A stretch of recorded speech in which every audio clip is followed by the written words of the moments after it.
I'm Sarah Chin, 32 years old. 3 weeks ago, I was lying in a hospital bed with internal bleeding, 3 broken ribs, and a ruptured spleen after a drunk driver T-boned my car at an intersection. My 2-year-old daughter Emma was at daycare when it happened, safe and unharmed. But I wasn't going to be picking her up.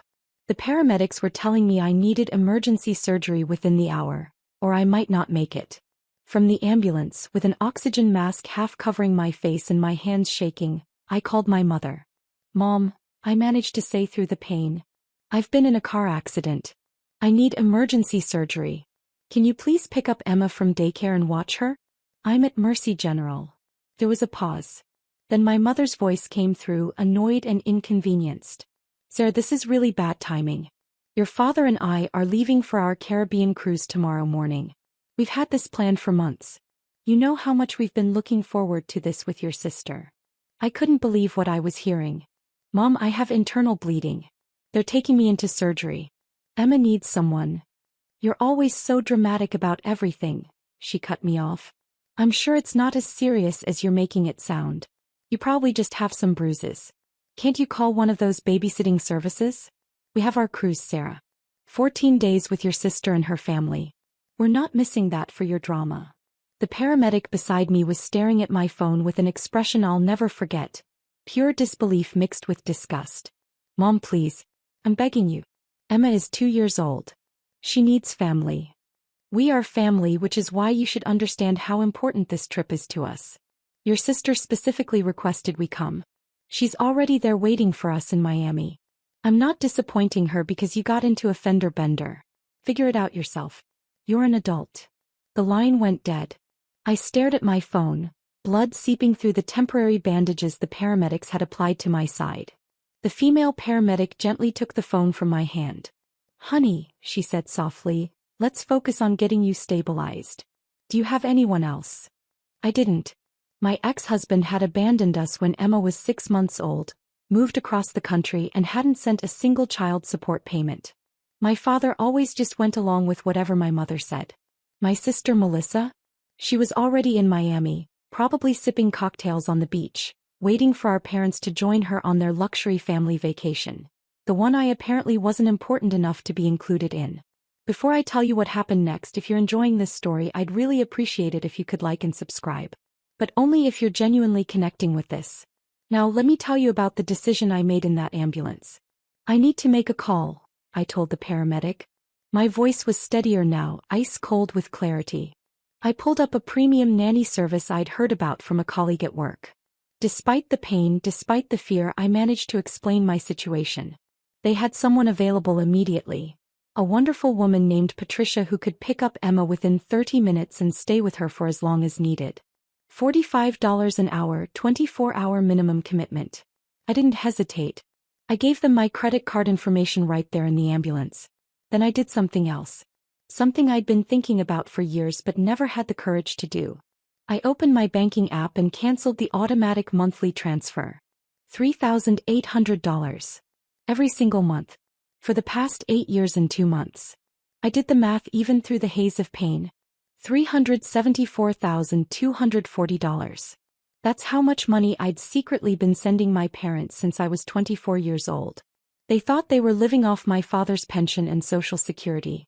They had no idea their mortgage, their car payments, their HOA fees, their property taxes, all of it was being paid by the daughter they considered a disappointment.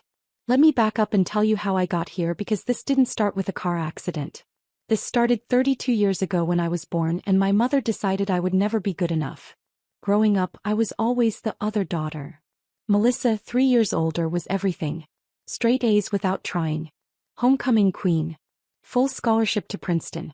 MBA from Wharton.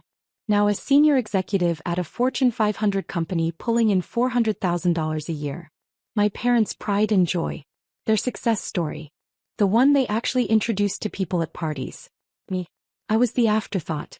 The surprise baby my mother never really wanted. I heard her tell her friends once when I was 7 years old. 2 was the plan. Sarah was the accident. I struggled with dyslexia in school. My grades were mediocre despite working twice as hard as everyone else. I didn't go to an Ivy League school. I went to State University on student loans. I became a medical billing specialist, making a decent $72,000 a year. Not glamorous. Not impressive. Not worth mentioning at family gatherings. My mother introduced Melissa as my daughter the executive. She introduced me as my other daughter, if she introduced me at all. When I was 24, fresh out of college and working my first real job, I visited my parents' house and accidentally saw a foreclosure notice on the kitchen counter. My father's pension wasn't enough. They were drowning in debt. The house they'd lived in for 30 years was going to be taken away. I couldn't let that happen. Despite everything, despite the neglect and the favoritism and the constant comparisons, they were still my parents. So I went to their bank, worked out a payment plan and started making their mortgage payments. Then I noticed their car was about to be repossessed, so I took over those payments too. Then property taxes. Then HOA fees. I set it all up through automatic transfers from my account to theirs, labeled simply as transfer, so they wouldn't know where it was coming from. They just thought they suddenly had more money. They never questioned it. They certainly never thanked me because they never knew. For 8 years I lived in a modest apartment, drove a 10-year-old Honda, and wore clothes from Target so my parents could maintain their lifestyle in their 3-bedroom house in the nice neighborhood, driving their newer car, taking their annual vacations. When I got pregnant with Emma, my mother's response was, "Well, that's unfortunate timing. I hope you're not expecting us to babysit. We raised our children already." When Emma's father left, my mother said, "I'm not surprised. You always did have poor judgment." When I asked if they wanted to be part of Emma's life, my mother said, "We see her on major holidays. That's sufficient." They'd seen their granddaughter exactly 7 times in 2 years. 7 times. For Christmas, Thanksgiving and Emma's first and second birthdays. That was it. No random visits. No, let me watch her while you run errands. No actual interest in being grandparents. But they'd flown to Miami 4 times in the past year to visit Melissa. They'd gone on 2 cruises with her. They posted hundreds of photos on Facebook of family time with my sister, her husband, and their kids. I wasn't in a single photo. Neither was Emma. Last Thanksgiving, the family group text included everyone except me. I only found out about dinner plans because I called my mother directly. When I showed up, she looked annoyed. "Oh, we didn't think you'd want to come. You're always so busy." There were place settings for 12 people. None of them were for Emma and me. The surgery took 4 hours. They removed my spleen, repaired internal bleeding, and set my ribs. When I woke up, Patricia was there in my room. She'd brought Emma to the hospital, and my daughter was sleeping peacefully in a portable crib the nurses had found. "She's perfect," Patricia whispered. "We had dinner, she had a bath at your apartment. I hope you don't mind, I got your keys from your purse, and she fell asleep around 8. She asked for you, but I told her mommy would see her very soon." I started crying. This complete stranger had done more for my daughter in 6 hours than my own mother had done in 2 years. "Patricia, I can't thank you enough." "Stop," she said gently. "This is my job, but more than that, this is what people who care about children do. You focus on healing. I've got Emma." For the next 3 days, Patricia stayed with Emma. The nanny service bill came to $3,780. I paid it without hesitation. Worth every penny. My mother didn't call once to check on me. Not once. On day 4, my phone started ringing. My mother. I let it go to voicemail. She called again. And again. By evening, she called 23 times. My father called 14 times. Even my sister called, which was unusual because we barely spoke. I finally answered on call number 31. "Hello. Sarah." My mother's voice was hysterical. "What did you do? What did you do?" "I'm recovering from surgery, Mom. Thanks for asking. Emma's fine, by the way. Also thanks for asking. Don't you dare be sarcastic with me. The mortgage payment didn't go through. Our account is overdrawn. The bank is calling. What is happening?" There was. "I canceled the automatic transfer," I said calmly. "What transfer? What are you talking about?" "The $3,800 I've been sending you every month for the past 8 years. I stopped it." Silence. Complete total silence. Then, "That was you." His mom. "That was me. Every month since I was 24 years old. Your mortgage, your car payments, your property taxes, your HOA fees. All of it. $374,240 total. You're welcome. But we thought, your father's investments. Dad doesn't have investments, Mom. He has a modest pension and Social Security. You've been living off my income for almost a decade. And when I needed you for one single afternoon to watch your granddaughter while I had emergency surgery to save my life, you told me you weren't missing your cruise for my drama. Sarah, you don't understand. I understand perfectly. You chose a vacation over your daughter's life. You called a medical emergency drama. You told me to figure it out myself. So I did. I hired a stranger to care for Emma, and I'm cutting you off permanently. Every automatic payment has been cancelled. You're on your own now. You can't do this. We'll lose everything. The house, the car. Figure it out yourself, Mom. You're an adult. I hung up. The calls continued. 47 times that day. 52 times the next day. 68 times the day after that. I blocked both my parents' numbers. Then came the emails. The text messages from relatives I hadn't heard from in years. The Facebook messages. All of them said the same thing. How could I be so cruel? How could I abandon my parents? How could I let them lose their home? Not one of them asked how I was recovering. Not one asked about Emma. Not one acknowledged that my mother had refused to help during a medical emergency. I was released from the hospital after 6 days. Patricia helped me get settled at home with Emma, made sure I had everything I needed and gave me her personal number, just in case. I paid her a $500 bonus. He cried and hugged me. 2 weeks after the accident, I got a call from an unknown number. I almost didn't answer, but something made me pick up. Is this Sarah Chin? A professional female voice. Yes. This is Gloria Martin. I'm a social worker at Mercy General. I was reviewing some cases from recent weeks and I came across something concerning. May I speak with you about your emergency admission on October 3rd? My heart sank. Were they investigating me? Had someone reported me for something? Of course, I said cautiously. I see here that you were admitted with life-threatening injuries from a car accident. You underwent emergency surgery. Your chart notes that you called your mother for help with childcare and she refused. Is that correct? Yes, that's correct. And you then hired a private nanny service from your hospital bed? Yes. Patricia was wonderful. My daughter was perfectly cared for. I'm not questioning that at all, Gloria said quickly. I'm actually calling because one of our ER nurses flagged your case. She was concerned about the family dynamics. Would you be willing to meet with me?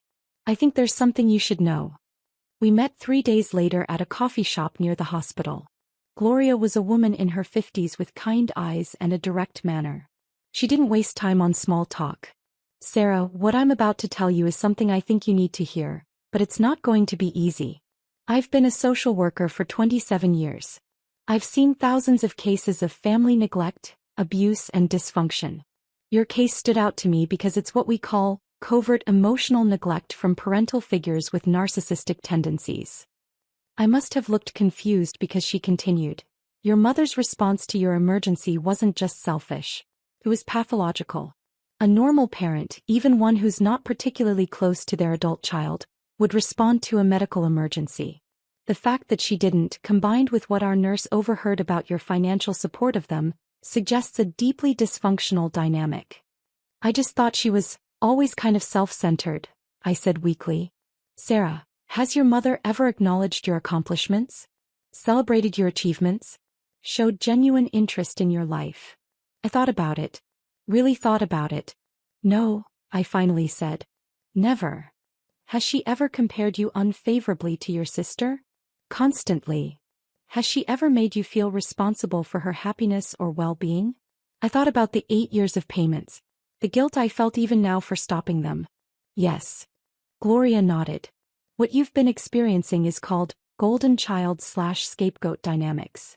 Your sister is the golden child, can do no wrong, represents success. You're the scapegoat, blamed for problems, expected to give without receiving, never quite good enough. And you've been financially supporting this dynamic, literally paying for the privilege of being treated poorly.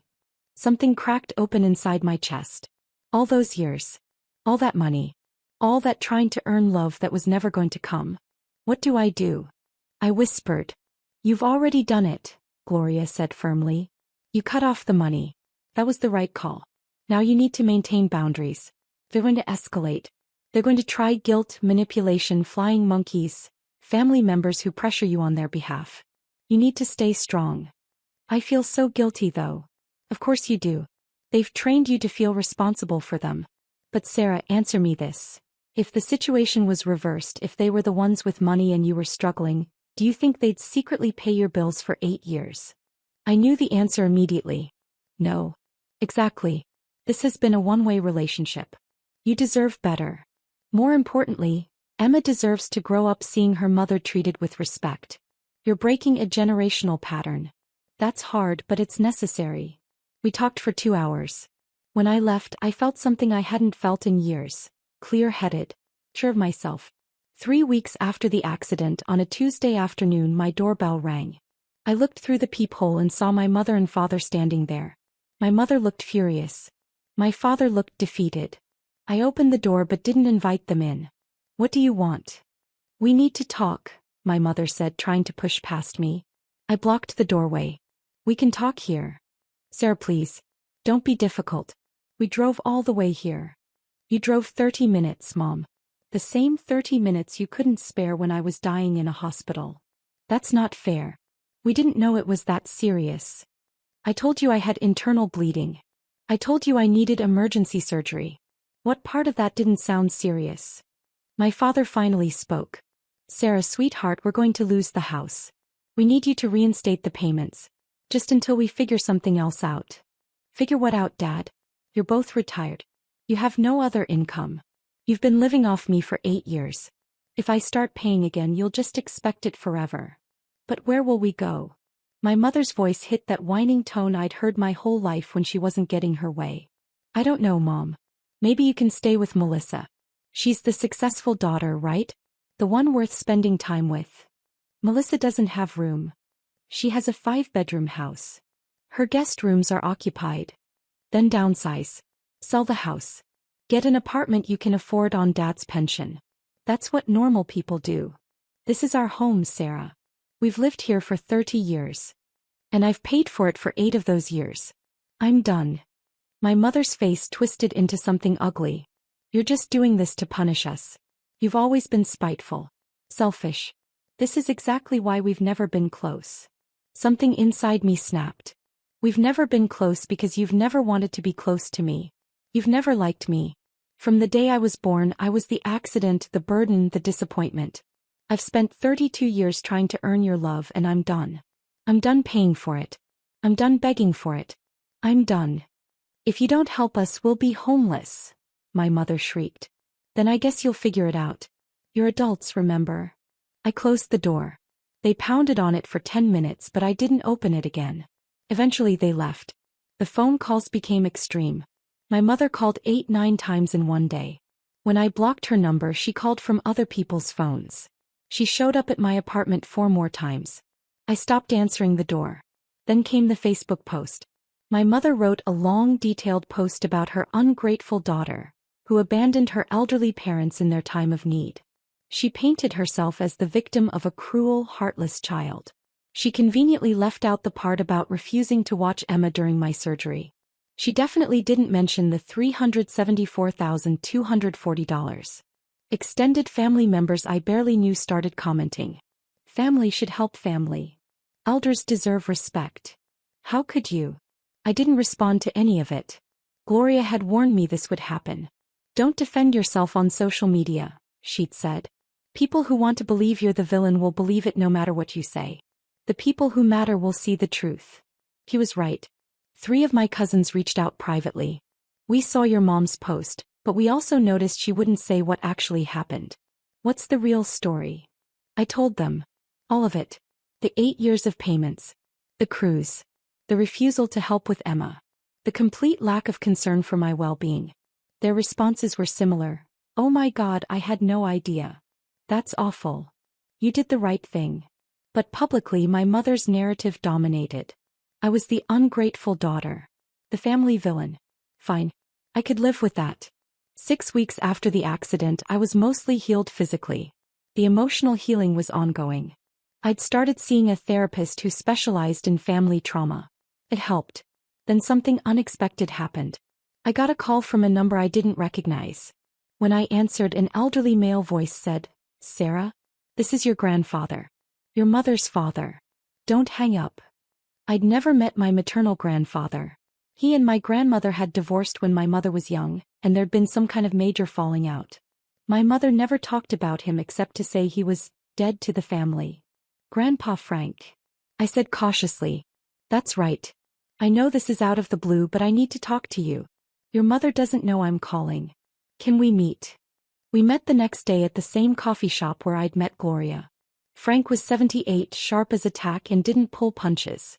"I heard about what happened," he said after we ordered coffee. "From your Aunt Linda, your mother's sister. She told me about the car accident, the surgery, and your mother's response. She also told me about the money you'd been sending." "How did Aunt Linda know?" "She's been watching this train wreck for years. She tried to warn you once, but your mother intercepted the call." "Did you ever get a message from Linda about 5 years ago?" I vaguely remembered my mother mentioning that her sister had called but was spreading lies and I shouldn't talk to her. I'd never questioned it. "I thought as much," Frank said grimly. "Sarah, I need to tell you something about your mother. She's my daughter and I love her, but she's not a good person. Never has been. She was diagnosed with narcissistic personality disorder when she was 19. Refused treatment.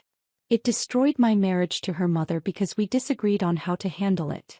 He took a sip of coffee and continued. "She's done this before. Found someone to financially support her while treating them like garbage. She did it to her first husband, your sister's biological father. Did you know Melissa has a different dad?" "I didn't." "What? Your mother was married before your father. Her first husband, Richard, supported her for years while she treated him like dirt. Constantly compared him to other men, made him feel worthless, but kept him around for his money. When he finally left, she moved on to your father. He's a good man but weak. He'll never stand up to her." "Why are you telling me this?" "Because you need to know it's not you. It's never been you. She's incapable of genuine love or empathy. You could be a Nobel Prize winner and she'd still find something wrong with you because the problem isn't what you do, it's what you are to her. Your supply. You're a source of money and someone to feel superior to. That's all you've ever been to her." I sat there stunned. "What you did by cutting off the money. That was exactly right. She's going to lose the house. They're already in foreclosure proceedings. Your father called me last week begging for help. I told him the same thing I'm telling you. It's time for them to face reality." "What will they do?" "They'll downsize. Get a small apartment. Live within their actual means. Your father's pension and social security will cover a modest lifestyle. They just won't have the big house and the fancy cars and the annual cruises." "And Sarah? That's not your problem. That was never supposed to be your problem." We talked for another hour. Frank told me stories about my mother's behavior over the years, the people she'd used and discarded, the pattern of abuse that had repeated across decades. It was validating and heartbreaking at the same time. Before we parted, he said, "I'd like to get to know you and Emma if you're open to it. I know I'm a stranger, but I'm your grandfather and I'd like to try." "I'd like that too," I said. 2 months after the accident, my parents lost the house. They moved into a 2-bedroom apartment 30 miles away. Melissa, despite her 5-bedroom house and $400,000 salary, didn't offer to help them. Apparently when they asked, she said she and her husband had carefully budgeted their lifestyle and couldn't take on additional expenses. The irony wasn't lost on me. My mother sent me one final email. "I hope you're happy. You've destroyed your family. We'll never forgive you." I didn't respond. There was nothing left to say. 3 months after the accident, I was fully healed. Emma was thriving. I'd gotten a promotion at work. A $15,000 raise that I could actually keep instead of sending to my parents. I'd moved into a better apartment with 2 bedrooms so Emma could have her own room. Grandpa Frank visited every Sunday. He was the grandfather I'd never had, the parent figure I'd always needed. He taught Emma to paint. He took me to lunch and actually asked about my life, my interests, my dreams. He met Patricia, who still occasionally babysat for us, and told her she was an angel. "This is what family is supposed to be," he told me one afternoon while Emma napped. "People who show up. People who care. Not because they have to, but because they want to. One day, I ran into an old acquaintance from high school at the grocery store. She'd seen my mother's Facebook posts about me being a terrible daughter. "I just wanted you to know," she said quietly, "I never believed that narrative. I remember how your mom talked about you in high school. I'm sorry you went through that." "Thank you," I said. It meant more than she knew. Today, 6 months after the accident, I'm sitting in my living room watching Emma play with blocks. She's almost 3 now. Happy, healthy, loved. She calls Grandpa Frank Papa Frank, and lights up every time he visits. I have $3,800 extra in my budget every month. I've started a college fund for Emma. I'm planning a real vacation, just the two of us, to Disneyland. I bought myself new clothes that aren't from Target. I got my car repaired properly instead of living with the dents and scratches. My mother hasn't called in 2 months. The last I heard from Aunt Linda, my parents are managing in their apartment but making everyone miserable with their complaints. My father tried to reach out once through Grandpa Frank, but I declined contact. Maybe someday, but not now. Not until he can stand up for himself and acknowledge what happened. Melissa sent me a single text last month. "Mom's been calling me constantly asking for money." I blocked her. Just FYI. I didn't respond. Melissa made her choices too. But here's what I've learned in the past 6 months. Cutting off toxic family isn't cruel. It's self-preservation. It's choosing yourself and your child over people who have proven they don't value you. It's refusing to pay, literally and figuratively, for love that should have been freely given. I spent $374,240 trying to buy my mother's love. I could have bought a house with that money. Emma's entire college education. Decades of security and comfort. Instead, I bought a painful but necessary lesson. Some people will take everything you give and still ask for more. And the only way to win is to stop playing the game. Oh, and remember that surgeon I mentioned? The one who walked into my hospital room while my mother was there demanding I reinstate the payments? That happened on day 5 of my recovery. My mother had somehow sweet-talked her way past the nurses, and she was standing over my bed, listing all the reasons I owed her. The surgeon, Dr. Reeves, came in for a post-op check. She took one look at the scene, me exhausted and pale, my mother red-faced and gesturing wildly, and said, "I'm going to need you to leave. My patient needs rest." "I'm her mother," my mother snapped. "I have a right to be here." Dr. Reeves pulled up my chart on the tablet. "According to our records, you refused to provide childcare for your granddaughter when your daughter was admitted with life-threatening injuries. Our ER staff documented that conversation. You told her, and I quote, 'I'm not missing my cruise for your drama.'" My mother's face went pale. "Your daughter had a ruptured spleen, internal bleeding, 3 broken ribs, and coded once during surgery. She nearly died. And you were on a cruise ship." Dr. Reeves's voice was ice cold. "So no, I don't think you have a right to be here causing her stress during recovery. Leave now, or I'll call security and have you permanently banned from this floor." My mother's mouth opened and closed like a fish. No sound came out. She looked at me, expecting me to defend her or smooth things over like I always had. I said nothing. She grabbed her purse and left. The look on her face, shock, humiliation, disbelief, was absolutely priceless. Dr. Reeves waited until the door closed, then turned to me with a gentle smile. "I have a daughter. If she ever needed me and I chose a vacation instead, I wouldn't deserve to be called a mother. You did nothing wrong by cutting her off." "Nothing." I started crying.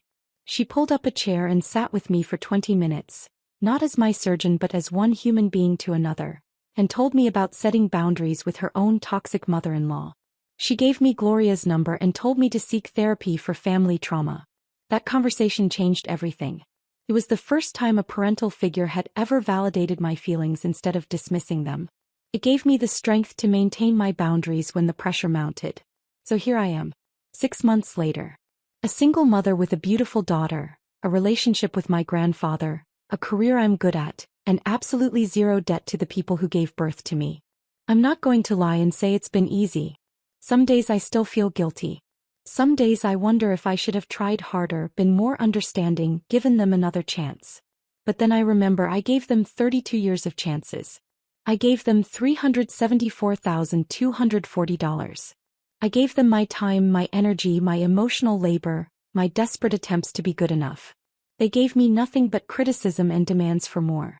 I'm done giving to people who only know how to take. Emma will grow up knowing her worth. She'll grow up seeing her mother set boundaries and stand up for herself. She'll grow up with a Papa Frank who loves her unconditionally, not because she achieves anything or provides anything, but simply because she exists. That's what love is supposed to be. And if my mother ever wonders why she lost her daughter, the answer is simple. She never had me to begin with. She had a bank account with emotions attached. When the bank account closed, there was nothing left. I'm finally free. Emma's safe. We're building a life surrounded by people who actually care about us. And honestly, that's priceless. If you made it this far, thank you for reading my story. Drop a comment and let me know where you're watching from. And if you've experienced something similar, family who only valued what you could provide rather than who you are, know that you're not alone. You're not the villain. And you deserve better. You deserve people who would drop everything for you in an emergency, not people who would choose a cruise. Choose yourself. Protect your peace. Build your chosen family.